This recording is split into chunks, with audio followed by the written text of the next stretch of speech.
Армысыз оқырман қауым. Астана қаласы халықаралық бакалавриат бағытындағы Назарбаев зияткерлік мектебінің YouTube арнасына қош келдіңіз.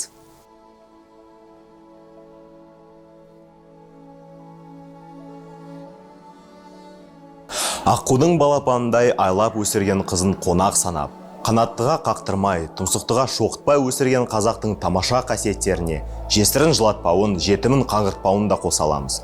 Алайда, өмір ағымы үнемі адамның ырқына көнбейтіні, тағдырдың пенденің ойлағанындай болмайтыны өкінішті. Батырлық жауға шабу елді қорғаумен ғана өлшенбесе керек. Күнделікті өмірде қарапайым әрекеттерімен қаншама адамға мейірімін төгіп, қолынан келген көмегін аямай жүрген жомарт жүрек жандар қаншама. Кейде тіпті өз өмірін басқалар үшін құрбан қылатын жандар да бар. Оларды қалай батыр санамасын? Бүгінгі шығарма оқырманның үнсіз батырлыққа бас июге, өмір туралы бір ауық тереңірек ойлануға шақырады десем, сірә де қателеспеймін. Алдағы бірнеше минуттық әңгімеміздің өзегі Дулат Исабековтың «Әпке» драмасы. 1977 жылы жазылған бұл шығарма күнделікті өмірдің тәшпішін, қоғамдағы адамдардың алуан түрлі тағдырларын көрсетеді. Екі актіден, әр актісін автор іштей 4-ке бөлген драмада 11 кейіпкер бар. Орталық кейіпкер Қамажай. Қамажай ата-анасыз қалған 5 перзенттің үлкені. Бауырларына анасы мен әкесін жоқтатпау үшін аянбайтын, өзін отқа да, суға да салатын жан. Өзінің өмірі, тағдыры, болашағы туралы ойламайды да. Бар мақсатың мен арманның бауырларын жеткізу.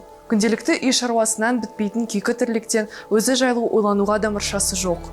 Драмада автор туыстар арасындағы түсініспеушілік, жастардың ішімдікке құмарлығы, жасанды түсік, махаббат мәселелерін көтерген. Негізгі тартыс Қамажай, інісі Темірбек, сіңілісі Нәзила, Темірбектің сүйген қызы Камиля арасында болады.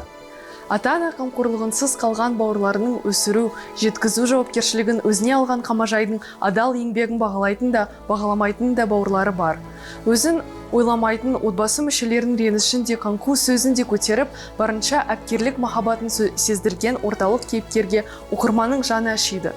Драманың оқыған қауымның бірі Қамажайдың әрекетінен құтпаса, енді бірі түсінбеуі әбдені мүмкін. Қалай айтсақ та, өмірде тіпті бір отбасы ішінде барлығы жақсы, жағымды бола бермейтінін мойындайсың. Автор идеясын оқырмандар бірдей қабылдамауы ықтимал. Жетім қалған бауырларын өсіру мен аялауды алдына міндет еткен Қамажайдың бақытын ешкім ойламауы, тіпті кейбірінің бағаламауы, жүрегіне қаяу түсіруі қынжылады. Осы ретте мен өзім отбасындағы әрбір мүшенің қадіріне жету керектігін түсіндім. Ата-анамның өмірімдегі орнын тағы бір бағамдай түстім. Бұл пәнеде ешкім ата-анасынан ерте айырылмасын. Тағдыр ешкімді перзентімен, ата-анасымен сынамасын. Жарық дүниенің түндігін түрген әр пенденің бақыты болуға құқығы бар. Әрине, бұл жолда күресу керек, талпыну керек. Алайда басқаның бақыты болуына кедергі болмау өмірдің басты ұстанымдарының бірі екендігі сөзсіз. Құрметті оқырман, сіздің отбасыңызда барлығы өзіңіз ойлағаннан да жақсы, жағымды, қуанышты болуынан тілегім келеді.